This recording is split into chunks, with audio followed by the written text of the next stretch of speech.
Zeona, egunon ongi etorri Euskal Telebistara. Mila esker.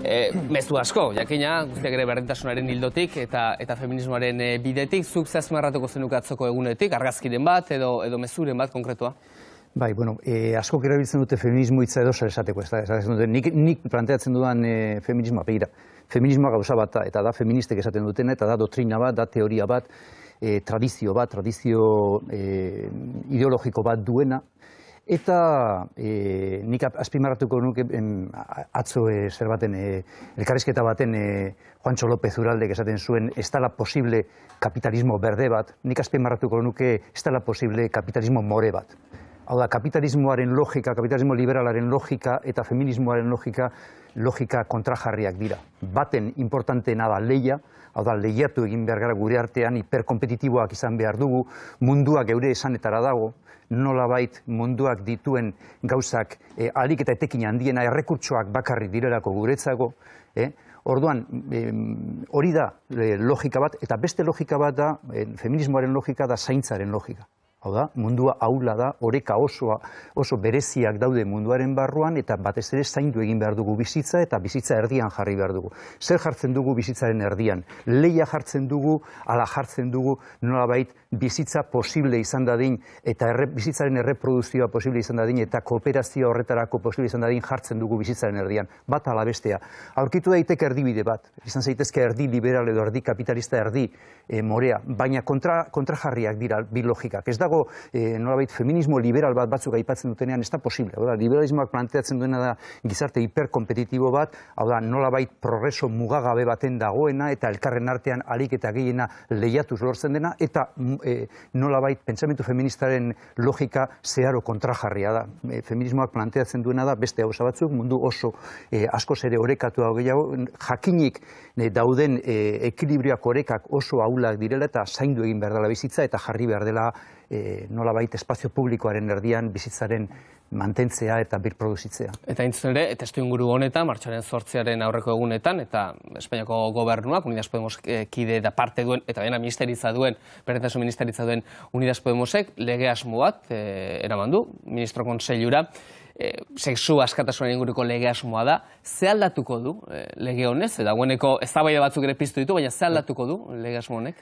Bueno, aldatuko du, batez ere egingo du pedagogia demokratiko bat, aldatu egingo ditu buruak, ze buruak aldatu ezean ez aldatzen besterik, ezta, eta ulertaraztea legeen bitartez, nolabait mugimendu feminista planteatzen zuena, hau da, ezin dela, ez bai, ez du ulertzen zer esan nahi duen, edo bai edo ez, eta badezpadan aprobetxatu egingo du, ez, hau da, bakarrik bai esaten denean esan nahi du baietz, ezta, baina baita, importanteak dira legeak, nolabait buruak aldatzeko eta gauzasko, baina Amaia Zufiak oraintxe esaten zuen bezala oso importante da baita, gero nolako baliabideak jartzen diren.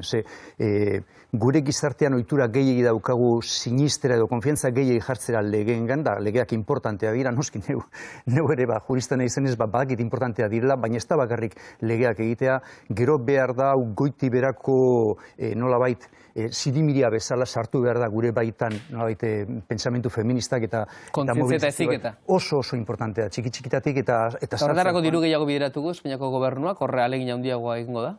Lege honen bidez? Egin egingo da, baina alanda guztiz ere ez da bakarrik botere publiko egin behar dutena, asko egin behar dute eta noski egingo hasiko direla egiten, ze hau azken baten nahita nahiez pentsamentu feministak gaur egun daukan indarrarekin, edo mugimendu feminista daukan indarrarekin nahita nahiez erakunde publikoak atzetik joango dira eta joango dira neurriak hartzen, baina nik uste dut batez ere jenteak ulertu egin behar duela gauza bat eta oso importantea da. Jente asko ulertzen du, badago espazio publiko bat, orain arte ehundaka milaka urtetan zehar emakumezkoak espazio publikotik kanpo egon dira bakarrik baztertuta espazio pribatuetara eta sartu egin behar dira espazio publikoan. Orduan, berdintasuna lortzen denean espazio publikoan nahikoa da. Ez, hori ez da zati bat baino, zati txikitxo bat baino. Hau da, espazio publikoak antolatuta daude, egina daude, gizonezkoek eginak ditugu eta gizonezkoentzat pentsatuta eta gizonezkoen pentsakerarekin antolatuta. Orduan, gauza bata ez bakarrik emakumezkoak gizonezkoek antolatutako espazio publiko batera iristea, baizik aldatzea espazio publiko horren definizioa eta aldatzea balore, kapazitate, pentsakera emakumezkoek gehiago landu dituzten planteamentuekin. Eta batez ere mundu hiperkompetitibo honetatik ateratzea eta ulertzea baita inor ezin dela atzean utzi. Eta hau, emakumezkoek familia guztietan, munduaren historian beti izan dute buruan, zaindu beti ahulenak, zaindu umeak, zaindu zaharrak, zaindu gaixoak, eta hau ez da egon nolabait espazio publikoaren definizioan, zaintzaren ideia ez da egon, da hori sartu behar da, hori oso importantea dira. Amaia Zufia Berari entzun diogu kritika ere bai, ez? Guk hipokresia morea deitu diogu, deitu diezuela bakoitzak nahi duen bezala ez, baina erakundei politikari kritika bat, hori politikari zareten nola bizi duzu? Bueno, politikariak taxista bezala mila klasetakoa daude, ezta? Osea, jartze hori edo zuek kazetari, ezta? Kazetario nola bizi duzu? Bueno, bakoitza biziko du bere ideologiaren arabera, ezta? Nolabait pertsona batek ideia era bateko ideia baditu, ulertuko du edo saiatuko da feminismoa bereganatzen nahi duen bezala. Nik uste dut arazo zeharo ideologikoa dela. Zeharo ideologikoa, ekologismoa den bezala. Ekologismoa ez da edozer. Ekologismoak planteatzen du mundua beste ikuspegi batetik begiratu behar dugula, feminismoa planteatzen duen bezala, eta horrek esan nahi du, eta horregatik dago horren besteko lotura zehatza ekologismoaren eta feminismoaren artean, eta horregatik deitzen zaio ekofeminismoa planteatzen delako nolabait bizitza mundua ikusteko beste modu bat.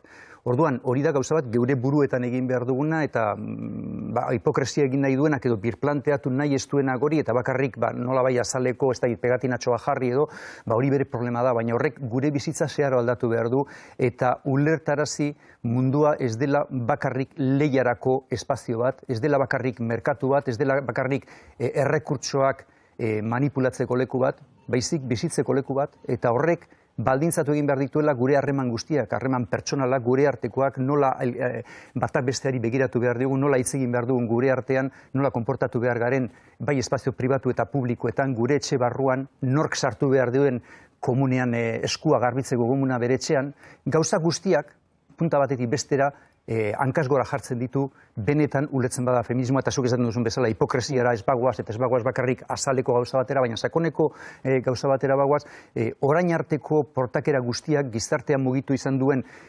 mugagabeko progresoaren ideia eta ideia hiperkompetitiboak alde batera ustera, eta beste modu baten gure arteko harremanak antolatzea. Sexu eskatasunerako lege honen, lege asmo honen, nolabait ere, zigorretan eta begia jartzen du, jakina baita ere biktimari nola lagundu behar dion ere esaten du, baina zuk uste duzu beraria sortutako tribunal batzuek, auzitegi batzuek egon beharko luketela sexu delituak epaitzeko? Egin behar dena da justizia goiti bera, justiziaren nolabait kultura demokratikoa, eta ez bakarrik feminismoari dagokionez, baina bereziki feminismoari dagokionez aldatu. Hau da, beste formazio bat behar dute, nolabait heziketa bat ematen zaizki edo ematen zaigu juristei ez dena egokiena, ez dituena balorean jartzen nik aipatutako balore berri hauek, eta nik uste dut hau goiti beratko aldaketa bat egon beharko litzatekeela. Ez da bakarrik erakunde espezializatu batzuk, nik nola salbuespen edo jurisdikzio bereziak edo espezialak ezaizkita askorik gustatzen, baina importantena da justizia guztia goiti bera aldatzea eta beste kultura, ez bakarrik beste kultura feminista baten, baizik beste kultura demokratiko baten eta eskubideen errespetuaren beste kultura baten eta nolabait gaur egun bizi dugun punitibismo penala, ultra eskuinak bultzatzen duen punitibismo penala, hau da zenbat eta lehen aipatzen zen egon diren feministak Amaia Zufiak eta esaten zuten, eta hemengo tertuliakidek esaten zuten, hau da, ez da bakarrik edo ez da kontua zigor gogorragoa jartzea, hortik ez doa kontua. Kontua da ulertzea eta nolabait genero perspektiba emakumezkoen ikuspegia ere sartzea, ez begiratzea dena gizonezkoen ikuspegiarekin, eta ulertzea beste sensibilitate batzuk ere integratzea justiziaren administrazioan hortik joango litzateken nire ustez kontu ez da. Espainiako gorteetan jarraitu nahi nuke, ez da berdintasunaren ikurrote den, monarkia, baina badaukazu hor bintzat ez da baida bat, ez? Espainiako errege meritua Juan Carlos lehenengoari, ikerketa batzorde bat zabaldu garrote zaionalez, ustez, ustelkeria kasu batean murgilduta egon litekeelako. Espainiako errege ikertzeko modurik bada, Espainiar estatuan? Bai, hemen gauza bat hau ulertu beharrekoa eta importantea da. Askotan, edo munduko leku gehienetan, hemen gertatzen da estatu mailan, bai Eusko Legebiltzarrean, bai Batzar Orokorretan, bai edozein udaletan, gertatzen da zeozer problemaren bat egon denean, beti oposizioak eskatzen duenean, edozein oposizio, edozein alderditakoa, edozein ideologietakoa eskatzen duenean ikerketa batzorde bat egin behar du. Ikusteko janolako erantzukizuna daude. Ezin gara sartu, beti gobernuan dagoenak, agintzen duena, beti esan du, ezin gara sartu horretan, ze hau utzi behar da juezen esku. Segura dira independenteak inpartzialak eta politikoak ezin gara politizatzen sartu hori. Gaizki planteatuta.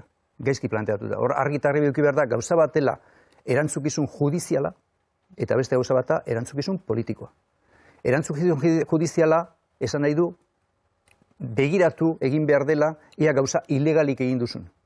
Erantzukizun politikoa da, ia gauzak ilegalak egin badituzu, ala ez, baina gauzak ondo egin dituzun, ala gaizki. Ulertzeko, bat inbiolabilitatearekin joango litzateke judiziala, eta bestea, beste bide bat joango litzateke. Gauza bata, erantzukizun judizialik ez eukitzea, eta beste gauza bata, erantzukizun politikorik ez eukitzea. Gainera, politikari dagokio esatea, edo ikustea erantzukizuni dauen. Eta baldin balego erantzukizun judizialik esan, juezak interbenitu dezatela.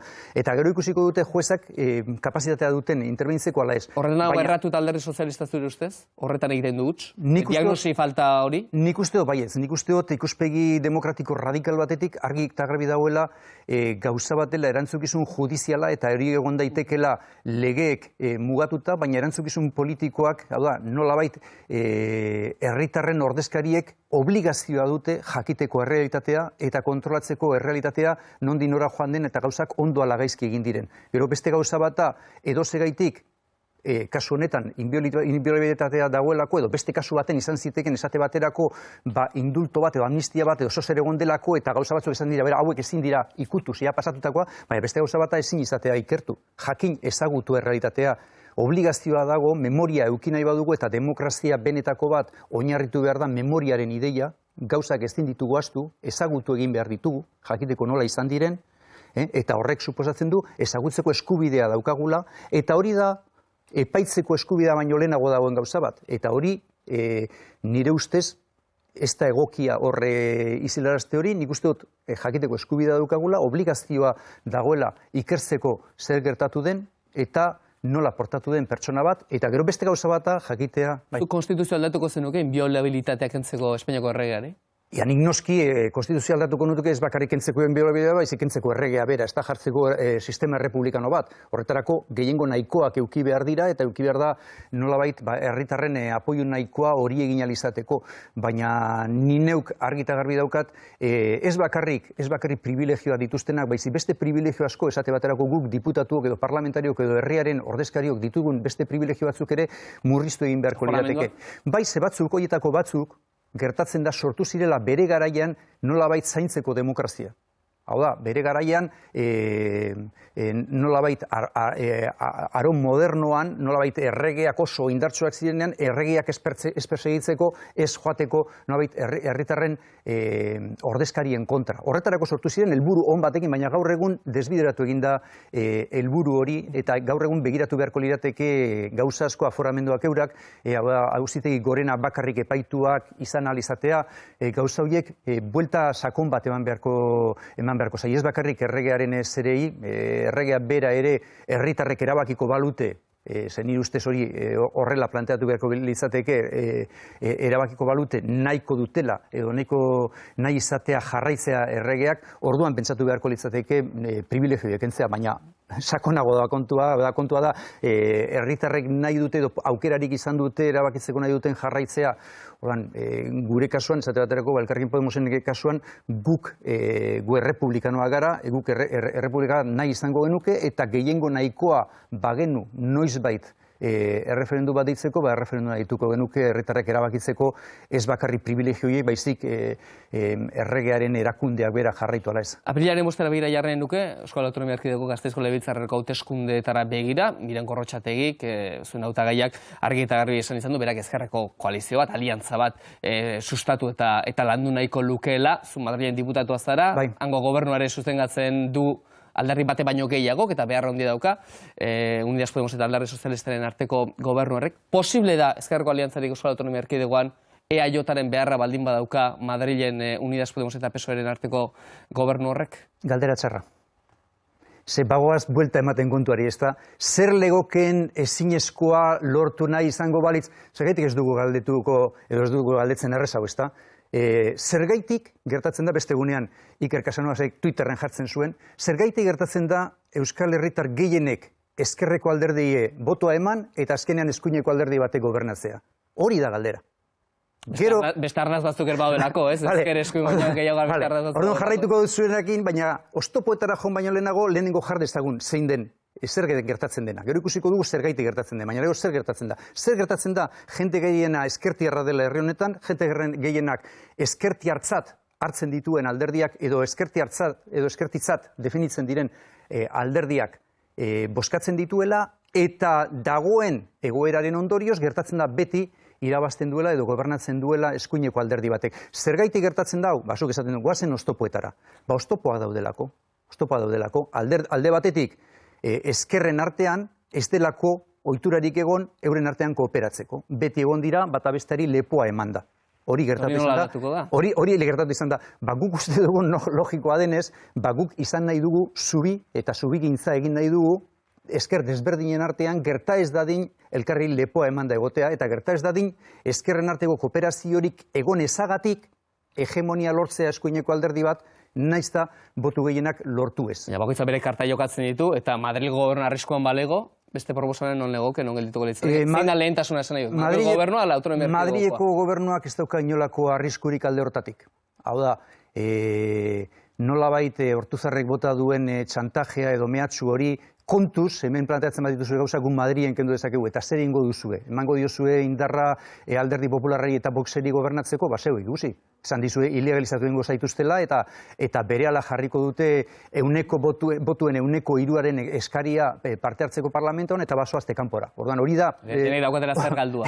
Ez daukate, hori da nolabait mehatxu oso itxusia, Ortuzarre bota duena, eta ezin gara txantaile egin eta mehatxuekin bizi. Hau da, indar politiko guztiak demokrazia baten dute eskubidea erabakitzeko zeintzuk diren euren aliatuak, zeintzuk diren norekin kooperatu nahi duten, zeintzuk diren euren lehentasunak eta euren aliatu preferenteak, eta ez da horrela jokatu behar. Eusko Alderdi Jeltzaleak eskubide osoa du, nahi badu gobernatzeko, nahi badu apoiatu Rajoy jauna, edo bihar nahi badu apoiatu Sánchez, edo etzi nahi badu, eta nahi du eskubide osoa du demokrazia baten nahi duenarekin batzeko. Baina besteok ere, eta ez dezala inolako txantairik egin nahi, denok daukagu eskubidea norekin erabakitzeko, norekin kolaboratu nahi dugun, eta nortzuk diren gure aliatu preferenteak. 5 minutu 10 eta nire aldetik azkenengo aldera solaskidei hitza eman aurretik, nolabait ere, orain Elkarrekin Podemos, hau esan da Euskadiko Podemos, idazkari nagusia begelditu da, zu aurretik ere izan azara idazkari nagusi, prozesu berria ekiten denean, zu zure gura aurkeztuko duzu berriz ere idazkari nagusi zarako? Ez.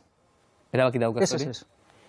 Ez, nik esan nuen, gainera nik printzipio bezala dut pertsona bat, kargu bat, eskaini didate baita zuzendaritzan egotea, baina ni nahi zegongo nik uste pertsona batek kargu bat izan behar duela, eta nahikoa dela kargu bat ondo egitarekin, eta nago karguen konzentrazioarekin. Zure Madrilen dago? Nik badut agindu bat 4 urterako, eta bizkaitarrak erdi ondo ordezkatzarekin Madrilen posik egongo nitzateke, eta jente haserrek egon ez dadin, eta pentsa ez desan alperkerian ibil nahi iztela, edo ez dutela nire agindua ondo bete. Nire agindua ondo betetzarekin nahikotzat dut, eta enaiz hartuko beste zer baten, eta enaiz aurkeztuko idazkari lokor izatera. Hau banabil 5 urtetan zehar gauza berdin esaten, baina inok ez dizinezten, hori hasin ez hartu, nik esaten dut. Sinisten dizu, baina galdetu behar genuen. 4 minutu 10 labur eskatuko